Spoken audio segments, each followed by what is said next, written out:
2 days later, we give an additional influenza vaccine booster directly into the melanoma tumor. Some of those melanoma tumors might be in the skin, or it might be in a lymph node or somewhere else. This is the James Cancer-Free World podcast. I'm Steve Wartenberg, and my guest is Carlo Contreras, a James surgical oncologist who specializes in skin and soft tissue cancers, including melanomas. He's also one of the leaders of a new and really fascinating and unique clinical trial in which the flu vaccine that we get in our arm every fall and winter, is injected directly into a patient's melanoma as a form of treatment. And that's our topic today. So welcome back to the podcast, Carlo. Well, thanks so much for having me, Steve. So I'm really curious. This just seems like an incredible idea. Where did the idea come from? And then what do you do with it and this great idea? So during COVID, when we were all stuck at home and seeing fewer patients, I came across an article which really got my curiosity going. It was published in a prominent journal called the Proceedings of the National Academy of Science.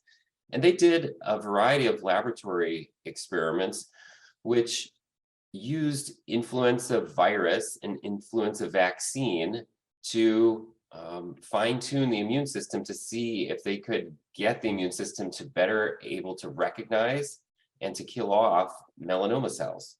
And that was really the inspiration that I would later develop into this clinical trial.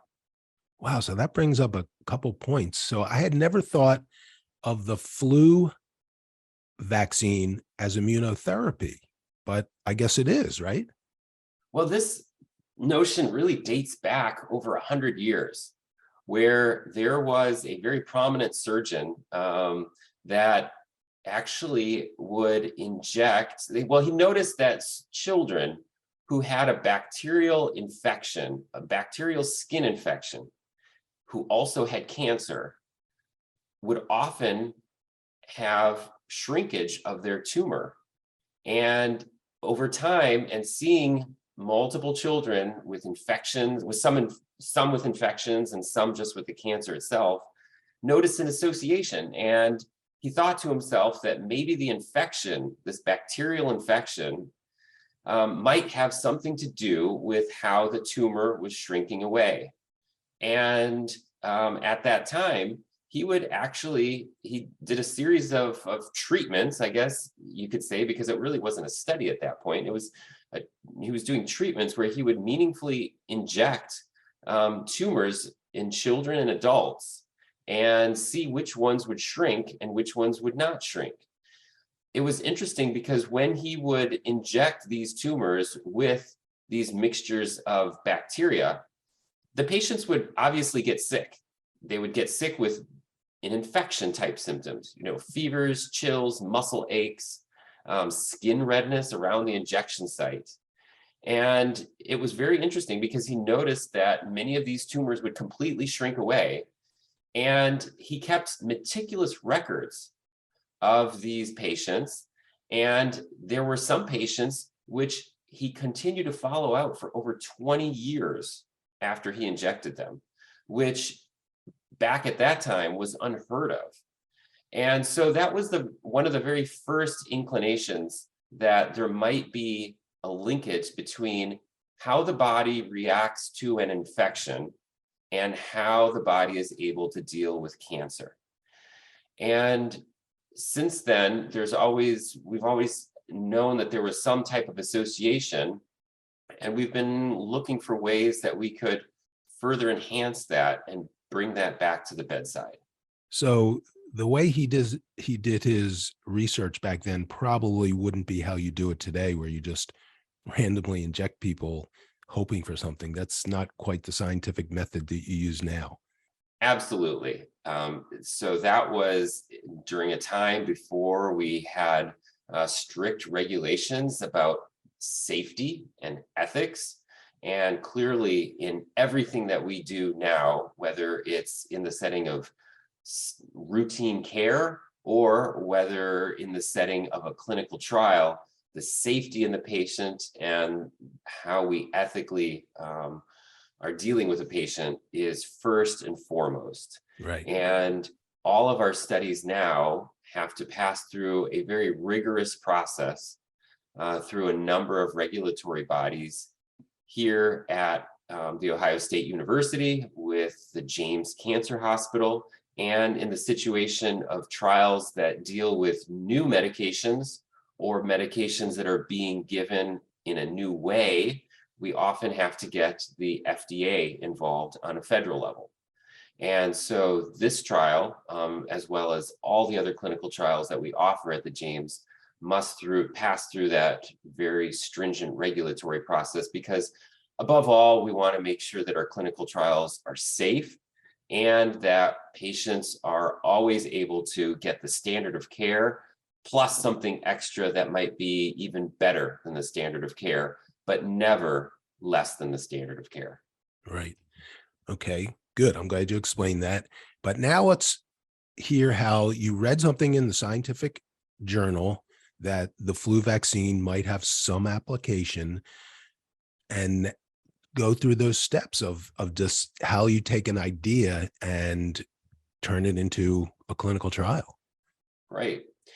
So in the literature, there were descriptions also of how patients with lung cancer who were hospitalized at least once or twice for having an influenza infection actually had a significantly better outcome from a cancer standpoint than the same types of lung cancer patients who were not hospitalized after influenza infection. And so that was a very curious piece of information. Another very curious piece of information was that if you started out with melanoma tumors on both sides of the body and you let them grow in an experimental situation, and you injected the flu vaccine into one side, the side where the flu had been injected into, that melanoma started to shrink in size. Not only that, but the melanoma that was growing on the opposite side of the body that was not injected also started to shrink. And so it was these two pieces of information, along with some other things, that were really the inspiration for the clinical trial. And much of how that study had been constructed was how I modeled it for this clinical trial. So if I'm understanding correctly, somehow when someone has the flu, their immune system wakes up to attack the flu, and perhaps the immune system's on some sort of heightened awareness and then also better recognizes cancer cells. That's the idea. You and I know this on some level. Each year when we get our flu shot, perhaps you've noticed that your arm is sore for maybe a day or two afterwards.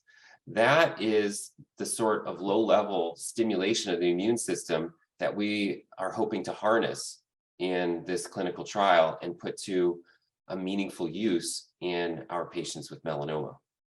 Okay, so you like all good scientists do, you're reading all the research, you see a thread, and you're the one who says, let's go from doing this in the lab and doing this as a theory. Let's get to the next step of doing this, injecting this flu vaccine into patients. The clinical trials used a number of different influenza vaccines that differ based on how they're made and how they are recognized by the body. And we were very careful to model our clinical trial based on what they showed was the most effective. Then the next step was to get together with collaborators here on campus that are all melanoma experts from a variety of disciplines. Here at the James, we realized that no cancer is routine, and we pulled together specialists from surgery, from medical oncology, pathology, dermatology. And so we got all our specialists together and discussed this as a potential clinical trial idea and made sure we were all comfortable with the way that we were going to write this protocol. And then we put it down on paper, and then we started the regulatory process of getting clearance from all the relevant stakeholders. Okay, we're going to take a quick break. And when we come back, Carlo will fill us in on the actual clinical trial and how it's going.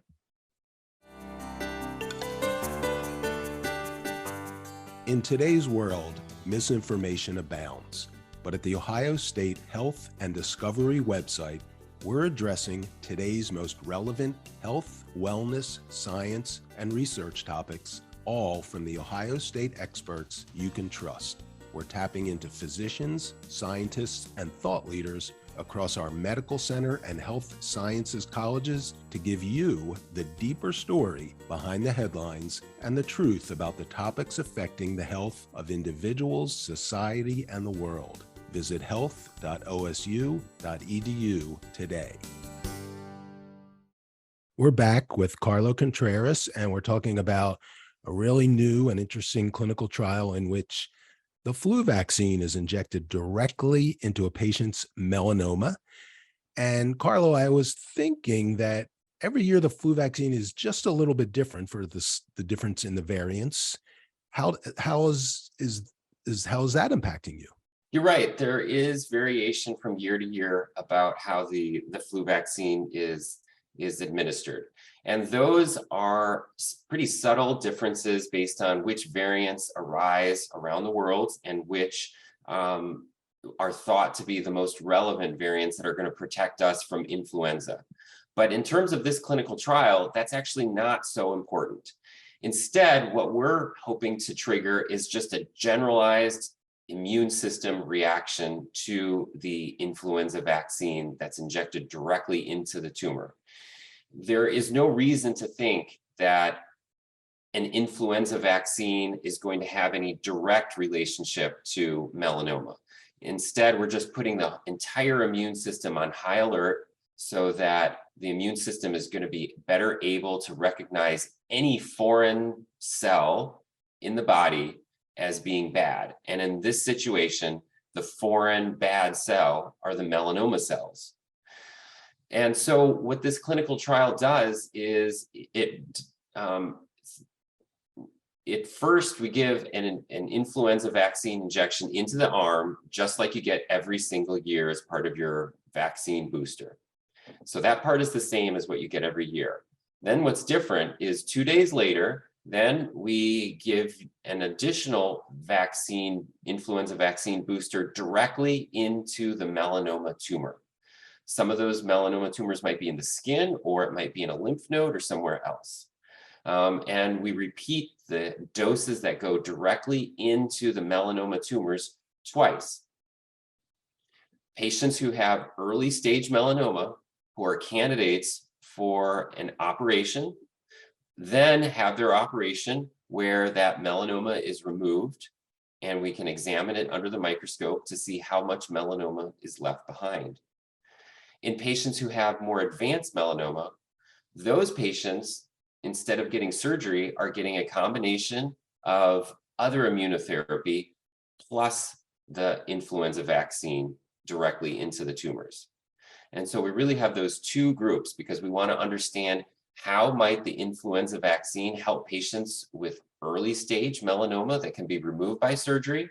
And on the other hand, how might the influenza vaccine help patients with more advanced melanoma who are already getting some other type of immunotherapy through the bloodstream?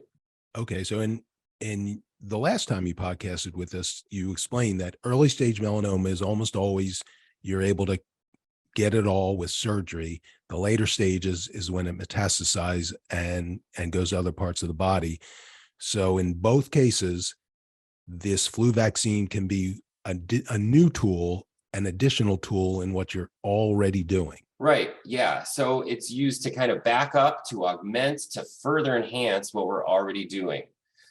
In the case of early stage melanoma, if we can show that the influenza vaccine is causing the melanoma to shrink away before the operation, then we might be able to then show that the future risk of having that melanoma grow back after the surgery is less than if we had not given the influenza vaccine ahead of time.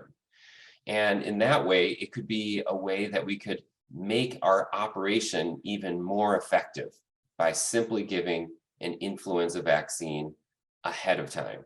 Wow. And it also seems to me that if you're able to shrink the melanoma before you operate, then it's a less invasive surgery.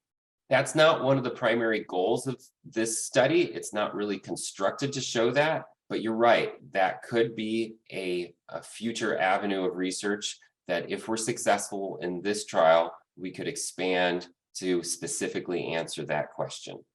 Another really interesting avenue for this trial is that if you take a step back, we have other immunotherapy drugs which are given typically through an IV infusion. They're given once a month, usually for a year or two at a time. And those have significant side effects, potential for significant side effects. They're very well tolerated. They're much better tolerated typically than what we would normally think of as chemotherapy, but they do have side effects and they're very expensive. Now, clearly that expense is worth it because they work very well. They help patients with early stage cancer, with advanced cancer. But if you think about melanoma and cancer as a global problem that affects countries that don't have the economic resources that we have here in the United States, perhaps too, a simple influenza vaccine, which is very inexpensive, could help patients around the world have more effective surgeries or could make immunotherapy just more effective around the world with a very small incremental cost compared to what our typical immunotherapy medications cost. So where are you? When did it start, and what are you finding in the patients that are enrolled? Right.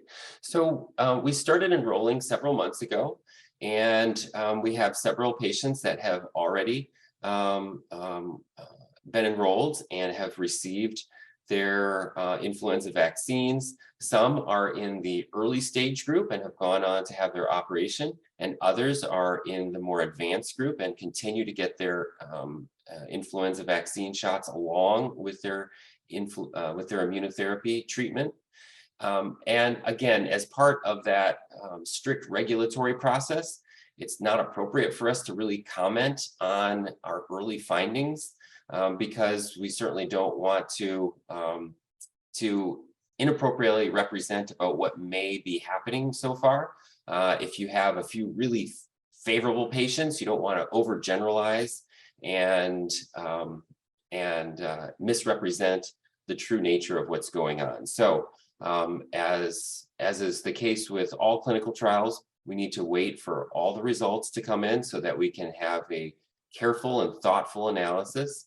But so far, patients are tolerating this very well, and we're hopeful that we will have favorable results with respect to shrinkage of their melanoma tumors. Okay, so then I won't press you for more details because you can't tell me, but I'll use the word you used, hopeful, as a good sign for the future of this clinical trial.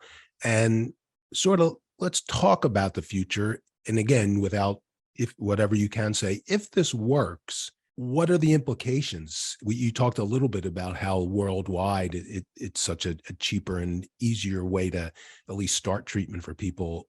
But what could be the big picture benefits of this? Could it work in other cancers? Could it become part of the standard of care for melanoma and other cancers? So the two groups that we're studying in this are, like I mentioned, the early stage patients. So this could be something that we give to patients with early stage melanoma who wouldn't otherwise qualify for some of what we would otherwise think of the big gun immunotherapy drugs, the really expensive ones, the ones that can have side effects. Yeah.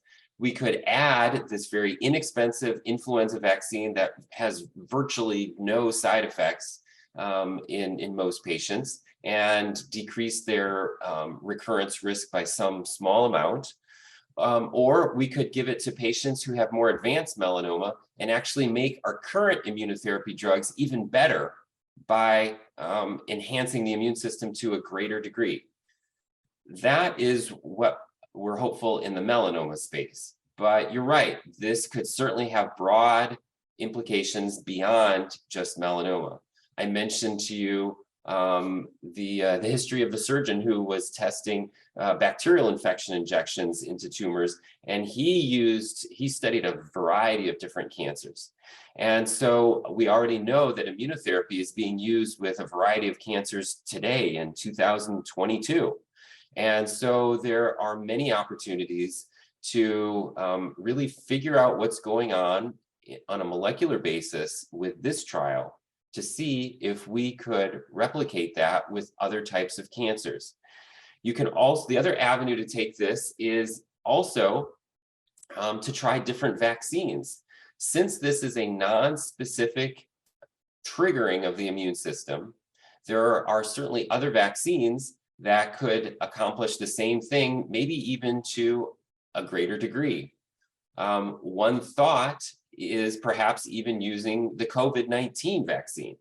I think most people would agree that they have a greater side effect from having a COVID-19 vaccine in terms of muscle soreness, maybe fevers, chills, that sort of thing. And if those symptoms are any indication of the degree to which our immune system is being non-specifically triggered, then that might even be more powerful a vaccine to use in trying to treat cancer than even the influenza vaccine. So this is also fascinating and creative. And sometimes I think people don't think of cancer science as necessarily a creative field or endeavor, but you're sort of proving that wrong. And is that where does creativity and thinking outside the box, which you just did, where does that come in coming up with new ideas? I think creativity is really an inherent characteristic of scientists in general, whether they are scientists in a laboratory or scientists who are scientist physicians. We're always looking for new ways to solve problems that have eluded our understanding. And for a physician scientist, specifically a surgeon scientist, we see, the difficulty and the trials and tribulations that these cancers that they cause. And our hearts are always really touched by our individual patients and what brings them into our clinic. And we have a very personal connection to our patients. And that, I think, is really the inspiration to, as you say, thinking outside the box to see what else can we do besides what we're accustomed to recommending on a daily basis that could help cure this cancer, that can ease any pain or suffering from this patient. And if we're able to do that in a safe and effective manner, I think that is a win for everybody. Yeah. And thanks for sharing this new clinical trial. And again, you're not able to really go into the results. They're still new. So maybe in a year or two, when you are ready to present, you'll come back and fill us in, and knock on wood, it's working really well. Absolutely. I would love to. Thank you so much for the opportunity. This podcast is brought to you by the Ohio State University Comprehensive Cancer Center, Arthur G. James Cancer Hospital, and Richard J. Solove Research Institute. For more information, check out our website, cancer.osu.edu.